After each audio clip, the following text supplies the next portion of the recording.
Have you ever lit a small flame and then carried it into the open wind? What happens next? Some dreams are just like that. They do not die because they are weak. They die because they are exposed too soon.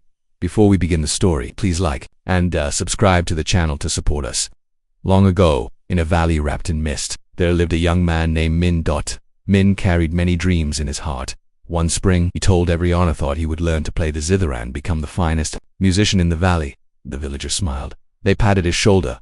They said, "We believe in you." That night, Minh lay down with warmth in his chest. He imagined melodies filling the air, people listening, admiring his talent.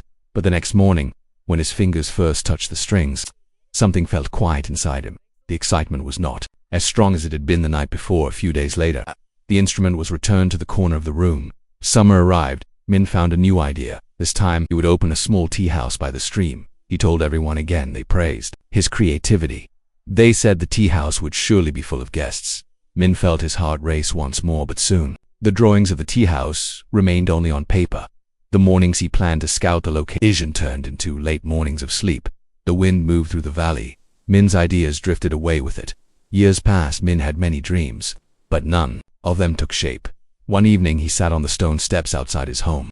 The sunset painting the sky in deep red. An old blacksmith from the edge of the village approached him. The blacksmith was known for speaking little. People respected him not for his words, but for the strength and sharpness of the blades he forged. He sat beside Minh. "What are you searching for?" he asked quietly. Minh sighed.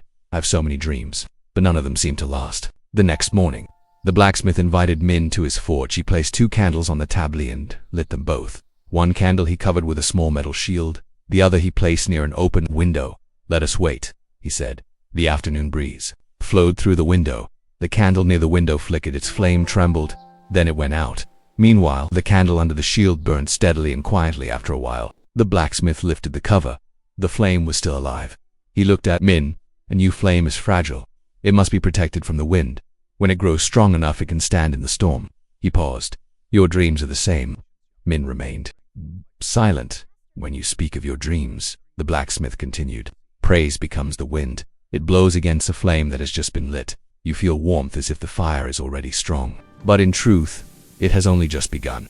Minh remembered the nights of applause, the nods, the encouragement. Each time, he felt closer to success, but he had not taken a single real step. The feeling of recognition had replaced the work itself. The blacksmith spoke softly. "There is a pride that comes from words, and there is a pride that comes from calloused hands. Which one are you choosing?" That evening, Minh told no one what he was about to do. He took the zither down once more. No announcements, no sharing, no promises, only his fingers on the strings. The sounds were clumsy at first, sometimes sharp, sometimes out of rhythm, but no one knew. No one expected anything. No one applauded. There was only Minh. The long evenings, day after day.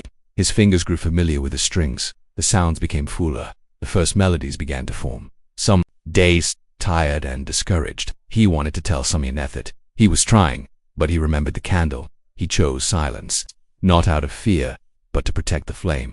One early morning, while mist still covered the valley, music flowed from Minh's small house. He was not performing, he was simply practicing, as always, but the sound was clear and deep. A passerby stopped to listen. "Who was playing?"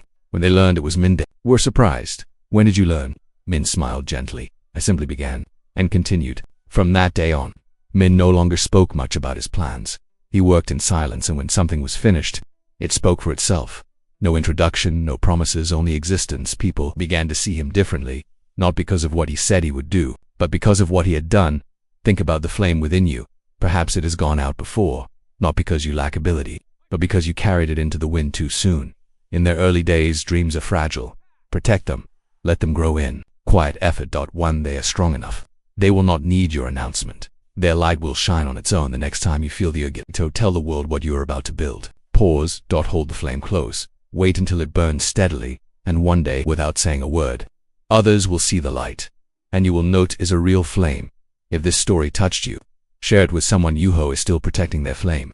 Thank you for listening, and if you want to continue hearing stories like this, you can subscribe to the channel so you don't miss the next content.